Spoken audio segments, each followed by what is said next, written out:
Hello, everybody, and we welcome you back to the 2024 Sooner Athletic Conference Football Virtual Media Day. I'm Jim Powers, Assistant Commissioner of the Sooner, and we now head back down to Texas. We go to Wayland Baptist and chance to talk to their head football coach, Marcos Hinojos Sr. And I got to make sure I get the senior in there because you also have your son that's on staff as well. So, Coach, great to see you. Thanks so much for taking some time. And I know you guys are going to build a little bit off of the 2-8 season last year. How's the spring and the summer workouts gone for you guys? Yeah, well, thanks for having me, Jim. Really excited about getting a chance to promote our program. Spring semester went really well for us. I mean, it was, we were in transition. Take you back a year ago, and I was hired in late February, which is really late for a college program to have a new head coach step in and evaluate personnel on staff and evaluate players and hire people that you need. And so this past spring, I was able to hire the guy that I wanted to hire at the very beginning as our offensive coordinator. I'm a defensive guy. I've been a defensive side forever. And so what this program needed is somebody that can come in with experience play calling. And I think I hired one of the best that's available. Just retired from Texas high school coaching out of Burnett High School. But he has been coaching in the West Texas area for quite some time before that. His name is Brian Wood. He and I coached against each other in back when I was at high school, and we remained friends despite that. And so, anyways, hired him. I was able to hire a middle linebacker that played for me here, but I hired him as a running backs coach because I'm the linebackers coach. So I moved him over to bring a defensive mindset to the running back position. Very young coach, but he's very excited, quality player, quality coach now. And then I also moved my son that you mentioned earlier from the defensive side over to the offensive line side on his request. Actually, he came and said to me that he wanted to be over on the side of the ball that I had not touched before. And he wanted to be involved in turning the offensive side of this program around. And so I think he's done an excellent job in recruitment. And so once we had that established, then it was a matter of them gelling together. And I'm glad we had that spring to do it. The players bought in. Their confidence level in the play call and the play scheme is much, much higher than it's ever been. And so that excites me. I'm able to go do what I do on the defensive side and compete against some quality guys day after day after day. So then in turn, it makes us better defensively. So came out of there with no injuries, came out of there with the 21-21 tie in the spring game. Couldn't have written it up any better than that, in my opinion. No doubt about it. And one thing, Coach, that I know about you guys is you've got a great core group of veteran players that are coming back. Talk a little bit about what those guys mean to you and your coaching staff, not only in the locker room, but also during practices, weight room work. I mean, those guys want to kind of forget about last year and they want to set the tone for this year. Talk about that leadership that you got within the team.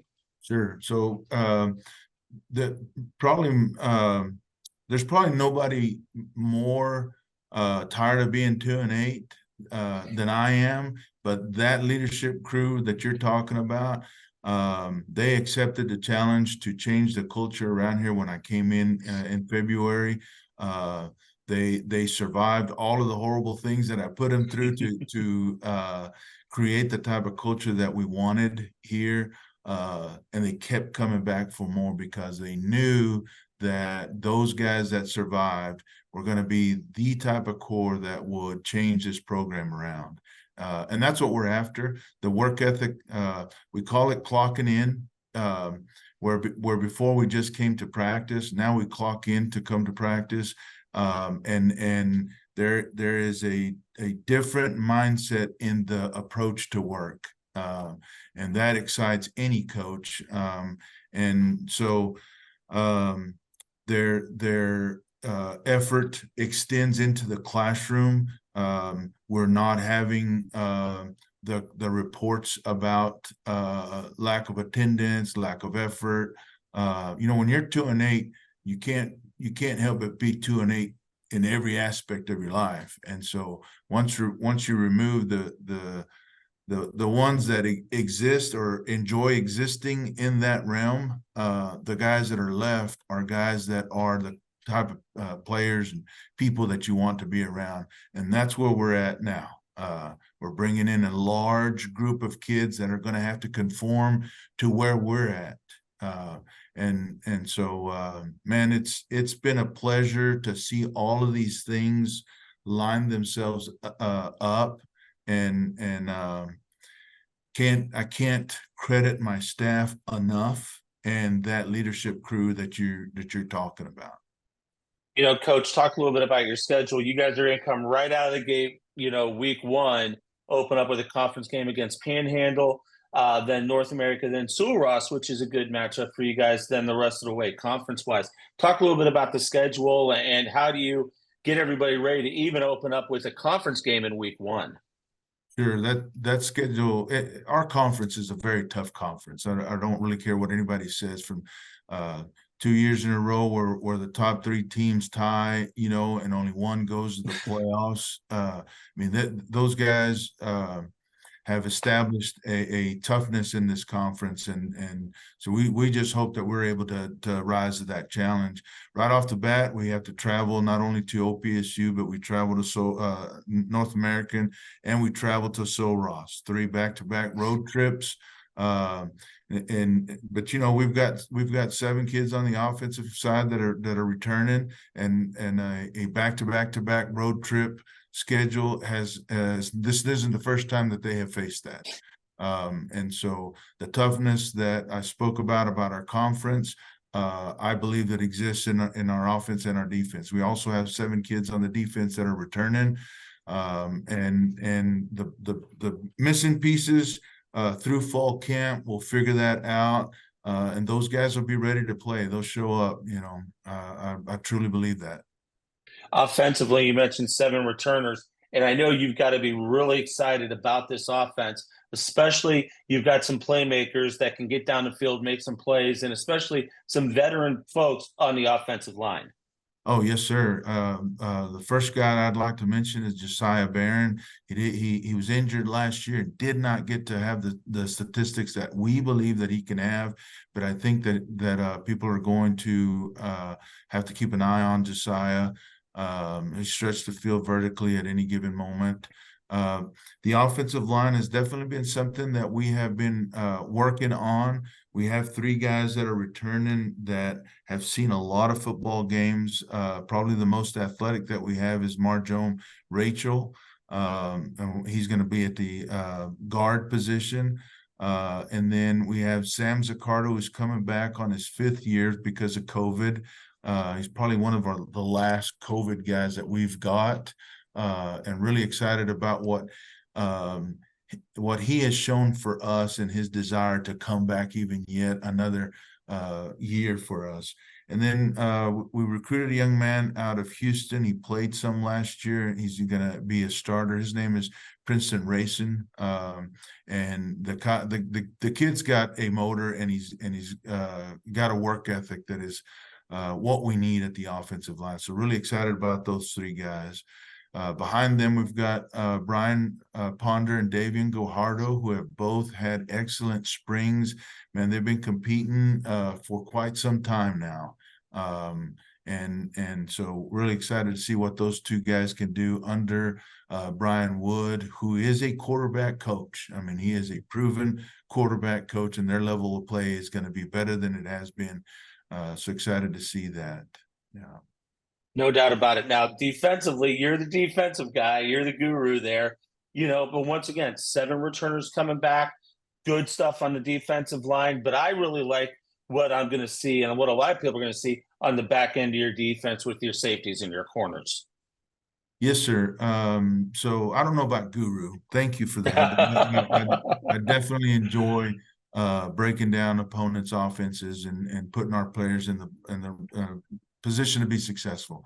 We have two young defensive linemen that are coming back. We will be weak at the our defensive line simply because of newness to our program, and it's going to take some time to develop kids to make splashes in this conference, as tough as it is.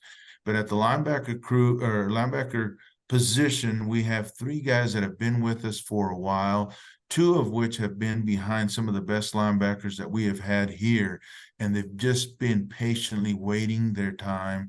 And it's here now. They're going to show up. Mason Dickinson is really our leader of the defense. He's an Abilene High kid just down the road from us.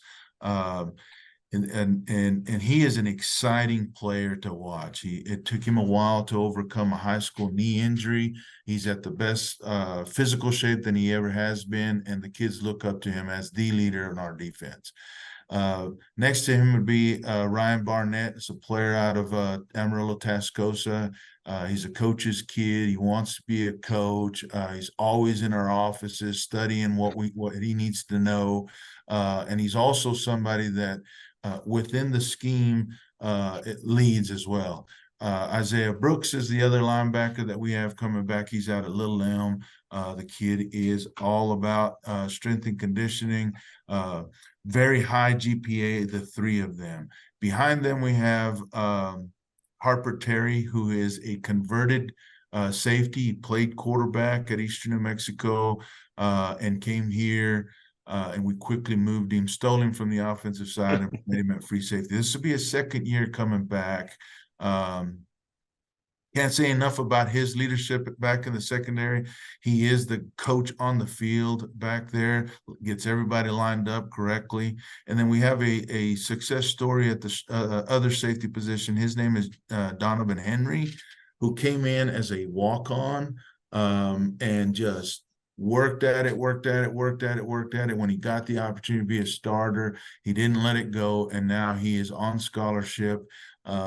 Also very, very high GPA. Both of those guys are. The kids trust him. Really excited to see what he can do in his second year. He's probably just has 4 or 5 games under his belt from last year, and he's projected to be the starter. Excited to see what he can do. Coach, you mentioned it a few moments ago, and this is one thing I've asked all of our coaches here on our media day.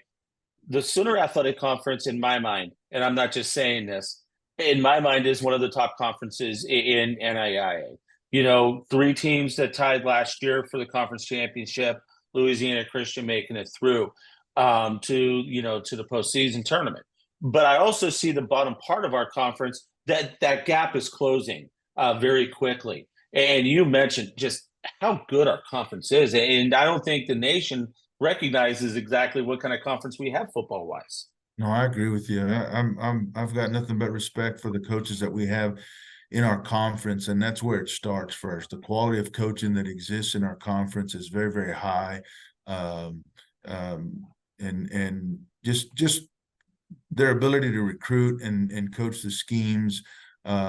This is a very tough conference. You know, when I talked to Brian Wood and we talked about the differences between high school and college, and we talked about opponents in our school districts that, you know, were at the bottom, and how you didn't really have to work too hard to prepare to beat those guys. I don't believe that that's true in our conference. There's not that team in our conference. And that's my personal opinion.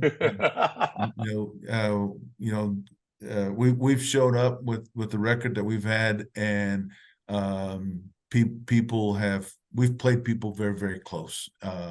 There's probably 5 games last year that within 3 plays in any one of those games, we're looking at probably being 5-5 or 6-4 or something like that instead of 2-8, and we're still pretty angry about that. No doubt about it. Well, Coach, I know it's a busy time. I appreciate you taking a few minutes with us. Excited to see what we're going to see out of Wayland Baptist this year, and it's going to be a lot of fun to watch. Yes, sir. Thank you for having me on here. And I look forward to talking to you more about our kids, especially statistically from one week to the next. Absolutely, my friend. Well, take care. Have a great season. Thank you. See you, Jim. Head coach from Wayland Baptist, Marcos Hinojos Senior, joining us here. And when we come back, we'll continue talking with all of our great coaches about our great teams here in the Sooner Athletic Conference. It's a 2024 Sooner Athletic Conference Football Virtual Media Day.